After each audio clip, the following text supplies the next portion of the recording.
Hi Virgo! Kamusta? Ito po si Divine Tarot 888 para sa iyong March Kapalaran General Love Reading. Maaaring mag-resonate o hindi. Tingnan natin ang energies connected sa iyo ngayon sa love life mo. Kumusta kayo guys? Comment present.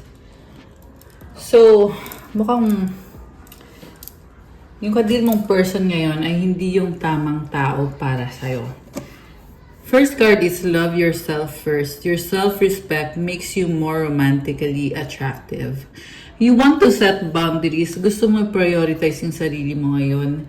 At kailangan mong mahalin ang sarili mo. Kasi kamahal-mahal ka naman talaga. So,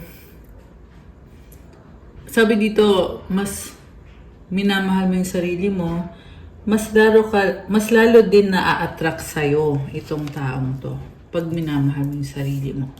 Codependency addictions are affecting your romantic life.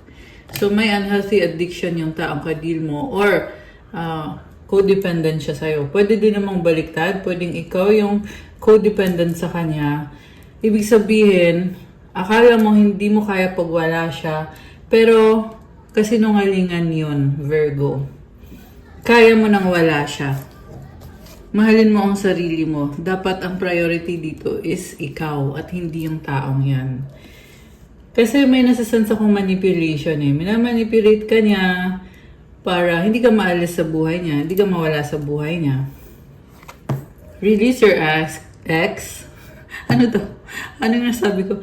Release your ex. Okay. The time has come to clear your energy. Ibig sabihin, naging mabigat nga para sa'yo itong sitwasyon na to or itong taong to. At kailangan mo nang alisin sa sistema mo yan para magkaroon ng healing sa'yo. Sacrifice. Love may come with sacrifices. Evaluate what you're willing to give up. So, ayun na nga. You will be overstepping your boundaries pag pinili mo itong taong to. Voids. Avoid rushing to fill voids with love. Seek inner fulfillment first.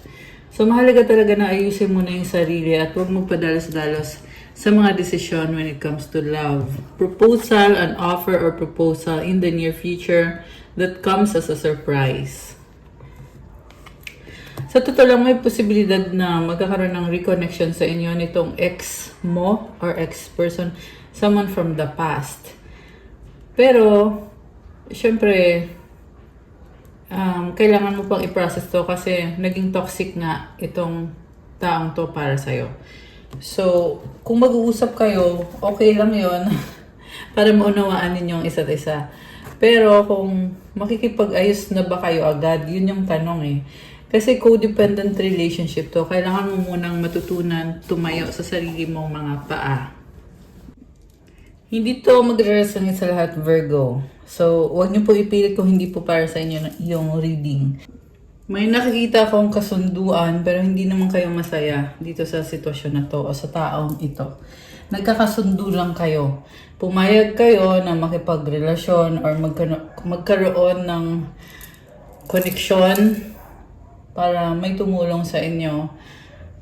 And,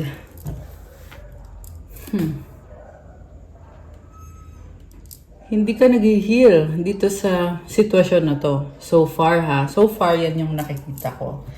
So again guys, huwag kayong magalit sa akin. Kasi yan yung lumabas dito sa reading ngayon. So kung hindi po ito kwento ninyo, okay lang po, huwag nyo na pong panoorin. Pero kung meron naman dito ang iilan dito na kwento nyo ito, so comment po kayo para alam ko. Okay. Ano bang nangyayari dito sa sitwasyon na to? Falling fast, love happens quickly but don't lose yourself in the process. Ang bilis na mga pangyayari. Imperfections, love is a beautiful mess, embrace its imperfections. So may nakita ko dito, may third party involved. Dressing up, an opportunity to dress up and party, fun times ahead. So, very unhealthy pa rin yung nakikita ko guys, sa totoo lang. Kaya huwag kayong magpadalos-dalos sa taong ito. Merong lumabas na energy ng third party or person na hindi loyal. May iba din siyang karelasyon. So, mukhang sinasabi sa'yo na dapat lang na mahalin mo muna yung sarili mo. Pag-aralan mo muna kung paano ka mag-heal para ma-attract mo yung tamang tao. Okay. So, alisin ko muna to guys kasi tingnan natin from the tarot. Ano bang intention sa'yo nitong person na ka-deal mo ngayon? Ayan. Okay. Intention nitong person na ka-deal ni Virgo. Anong intention niya?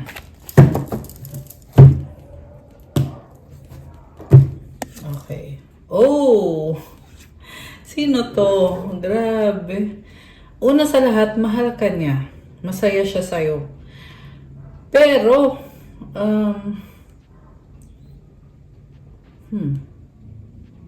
tingnan natin, no? Merong pero eh. hindi ko muna masabi. Meron siyang tinatago or merong something. Crossed by the 8 of Pentacles.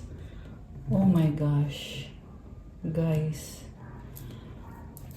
Wait lang. Okay, Virgo. Okay, sad to say, yung unang card kasi, maganda yung unang card eh. Pero ngayon nakikita ko dito, ending to ng isang relasyon with this person na dati kang minahal, pero nagkaroon ng ending. Ngayon, mukhang iba na yung mahal nitong taong to. At ang maibibigay na lang niya sa'yo ay isang partnership.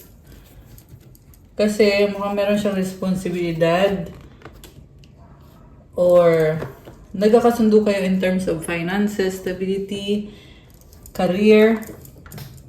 Pero isang ending ito ng isang cycle.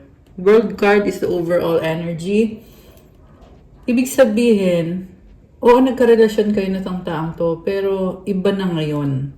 So, this is the completion of a cycle. Kita mo yung rest na yan. Cycle to na nagtatapos at may bagong cycle na ngayon. Unfortunately, sa bagong cycle, nakikita ko, may ending na ng isang relasyon na dati, yes, minahal ka niya dati, pero ngayon, andito kasi si Death card. So, kaya pala may something dito sa taong to na hindi ko masabi. Kasi may iba na siyang mahal. And, naghihintay lang ng tamang panahon to. So, meron kayong kadil na person na kinakasama nyo na minahal ka niya pero nagkaroon siya ng bagong person or iba na yung minamahal niya ngayon. Pero ngayon, gusto mo na niyang ayusin yung kaperahan niya. Kaya hindi niya ma-pursue yung connection with the new person. Kasi focus niya ngayon, trabaho, pera. Ayan o, 8 of Pentacles. Sobra siyang nakafocus. Pero hinihintay niya na kung kailan ba siya makakaalis, kung kailan siya magiging malaya. With the Strength card, nagtitiis siya at marami siyang lihim eh. May mga plano siya, may mga gusto siyang gawin, pero hindi niya sinasabi. 3 of Pentacles, it symbolizes partnership. Pero yung partnership na yon, very unemotional. So, siguro napapansin mo, walang ka-emosyon itong taong to. Kasi may iba pa sa eksena, and I just saw 333 angel numbers on the screen. We also have 5 of Wands, 3 of Swords, 2 of Swords, and the 8 of Cups. So, mukhang magkakaaway lang kayo. Hindi kayo okay. Mukhang, andito talaga yung third party at may pagdadalawang isip kasi tumalikod na nga itong person na to. Tingnan mo naman itong mga cards na to. Sinasabi dito, may pagtalikod na this is the ending of a relationship na dating nag-invest sa'yo itong taong to. Pero ngayon, may pagtalikod na. So, mukhang sinasabi lang sa'yo dito na Virgo, ending na to at kailangan mo ng magpatuloy sa buhay mo, kailangan mo nang mag-move on, kailangan mo na ng bagong simula. Minahal mo yung taong yan, pero priority mo na ngayon yung sarili mo, or yun yung kailangan mong gawin. Kasi yung iba sa inyo guys, meron akong nakita dito na hindi pa makuhang magpatawad, hindi pa nakaka-move on, hindi pa matanggap yung mga bagay-bagay. Kasi it's a process. Hindi naman yan bukas okay na agad, napatawad mo na agad. Depende din naman, depende sa tao. Pero sa ngayon, ito yung nakikita ko dito na masakit pa rin. Although, lumalabas na dito yung bagong simula na tinatry mong balansehin.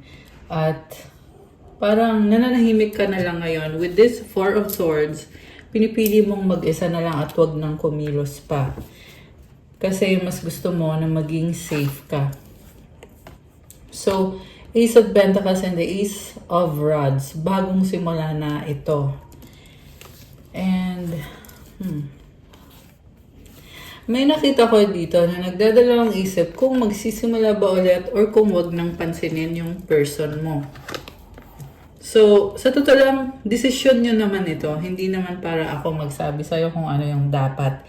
Kasi kahit na alam mong toxic yung tao para sa'yo, pero kung desisyon mo na ipaglaban yan, well, buhay mo kasi yan eh. So, hindi naman kasi ako yung kind of person na magre-reading tapos, pero kung itatanong mo sa akin kung ano yung dapat gawin, yung isasagot ko naman dyan is, syempre dapat mo nang iwanan kasi toxic masyado at meron din third party. Or may iba siyang minamahal. May iba din naman kasi dito guys na may iba siyang mahal pero hindi naman sila pwede nung taong mahal niya. Ibig sabihin wala din siyang chance dun sa taong yon. May nakita din ako dito guys na yung person mo is living a double life. Kasi dalawa nga kayo. Ikaw tapos merong third party. Two of Cups. King of Rods. The Emperor. Oh, okay. Oh, the Devil is here with the Justice card. Alam mo, tigas ng ulo nitong taong to. Kasi may sarili siyang mga desisyon na kaya siya nag-cheat. This is a serial cheater. Manloloko, sinungaling. Sorry to say. Pero sinasabi ko lang yung lumabas dito. Yan yung energy nitong person na to. Ipipilit niya talaga kung anong gusto niya. Matigas ang ulo nito guys. So, ayun, to cut it short, I would rather tell you na bitawan mo na tong taong to kasi masistress ka lang, mapapagod ka lang. The Empress is here with the King of Pentacles. Okay. Alam mo Virgo, nakikita ko okay ka naman sana eh. And sobra kang nakafocus sa finances mo ngayon. It's like may nawala sa'yo, financial, or nagsistruggle ka financially. Pero sa dulo, may pagbabago. Yung nga lang mukhang kailangan mong mag-isa para mangyari itong pagbabago na to or blessing sa finances mo. Queen of Rods. Okay.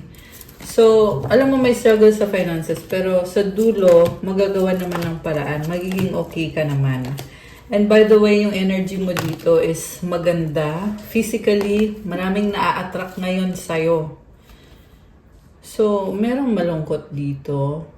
And, yeah, malungkot yung taong ka-deal mo. Pero kasi, sabi dito, mahal mo siya eh, or pamilya na kayo. Kaya hindi mo matiis itong taong to. Grabe, nakakaiyak. At ito, yung energy mo ngayon, with this Empress card, maraming nagkakagusto sa'yo, na-attract sa'yo. So, hindi mo kailangan sayangin yung energy mo sa maling tao. Tingnan mo may waterfall. It symbolizes flow of good energy. And this is a blessing. Nagfo-flow lang eh. Nagfo-flow yung abundance. Okay? And also, like I said, maraming humahanga ngayon sa'yo. Maraming na-attract sa'yo. So, may mga options ka. Hindi mo kailangan ma-stuck sa unhealthy na tao. So, Four of Pentacles, Nine of Wands, and the Nine of Cups. Nagsistruggle ka sa finances mo. Sabi dito, pagod ka na kasi nag-iipon ka and nahihirapan ka. Pero at the same time, kontento ka naman. Yun yung nakakatuwa dito kasi very resilient ka at dahil sa haba ng pasensya mo, nabibless ka. Queen of Cups is here. And I feel like yung kailangan mo lang gawin is appreciate yung mga blessings mo kasi ang dami mong blessings.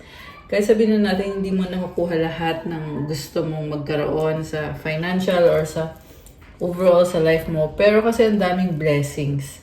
Queen of Cups with the Page of Pentacles. Oh, okay.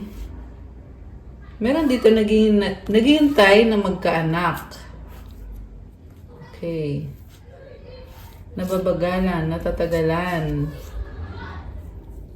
So, just keep trying. Okay? Kasi pangarap mo to eh. And nakikita ko in-enjoy mo yung life mo with this Queen of Cups. You have so many desires and dreams and ambitions. Okay. Sobrang saya mo lang ngayon. As in. Ano pa ang paparating for Virgo? We have Nine of Swords. So, may sitwasyon na hanging or wala kang magagawa, nakatali yung mga kamay mo. The Hanged Man is here with the Page of Swords. So, wala kang magagawa sa isang sitwasyon. Ace of Cups with the High Priestess. Pero may bagong simula dito and the Magician. Alam mo, sabi dito, you can create what you want. Bagong simula na to eh. So, feeling mo lang ngayon, mag-isa ka, kailangan mo gamitin yung intuition mo. And hindi ka masaya sa mga, merong offer dito eh, na hindi ka masaya dun sa offer na yon. Pero at the same time, sabi dito, blessing kasi ito. Okay? So kahit hindi ka masaya sa mga sitwasyon na nangyayari sa'yo, pero you are blessed. So, final advice for you is patience, temperance. Sinasabi dito, lahat ng mga pangarap mo, mapapasayo naman talaga yan eh. Kailangan kailangan nang hintayin yung divine timing. This is the timing na si God talaga yung magsasabi kung kailan niya yan ibibigay sa'yo. Okay. So, anong mga mensahe galing sa angels ni Virgo? Tingnan natin. 1, 2, 3 vision. Your path will not look identical to anyone else's. That is what makes you unique. Remember that as you stay the path that feels connected, the path will continue to lead you to alignment. Let your vision be as different as you are. So kakaiba ka, Virgo, at magpatuloy ka lang daw kasi you are on the way to alignment. At malakas ang intuition mo eh. Alam mo kung ano susunod na mangyayari. Tama palagi yung pakiramdam mo. Affirmation, my path is mine and mine alone. When I follow my path, alignment comes naturally. Again, magpatuloy ka lang sa landas mo kasi you are aligned. Anong advice? Tingnan natin. Ay, okay. Nalaglag. Okay, ulit. Isa pa. Advice. And mensahe galing sa angels mo. Isa. So, take a step back. Thank you, angels, for helping me to step back from what's serving me. So, umatras ka daw muna. Kasi hindi na nakakatulong sa'yo yung isang sitwasyon, tao, or bagay. Change and transition, Archangel Azrael. Thank you, Azrael, for leading me safely through this change. Ayan, merong angel na tumutulong sa'yo sa pagbabago na to. Positivity. Uy, I love this one. If you can find even one thing to be grateful for, it will restore you to the light. Please, dear God, let me always feel gratitude for something, even a tiny thing in even the hardest situations. Alam mo yung positivity, yan yung nagdadala sa'yo ng magandang energy. Kaya palagi kang magpasalamat kahit sa maliit na bagay lang. Kasi kapag grateful ka, nagliliwanag ka or nafe-feel mo yung blessing, yung magandang energy, nagkakaroon ka ng healing. So, palagi kang magpasalamat. Kahit nahihirapan ka, magpasalamat ka kasi binibless ka ni God. Ayan. That's all for your March Kapalaran. Thank you for watching. Please like, comment, subscribe, hit the notification bell. Kung kailangan nyo ng gabay, kung nag-resonate kayo at kailangan nyo ng one-on-one session, pwede kayong magpa-private reading, message nyo ako sa Viber or WhatsApp. Nasa description box po yung contact details ko. Thank you, Virgo. I love you guys. Have a good day. God bless you. Stay safe. See you again soon. Good night and God bless. Bye!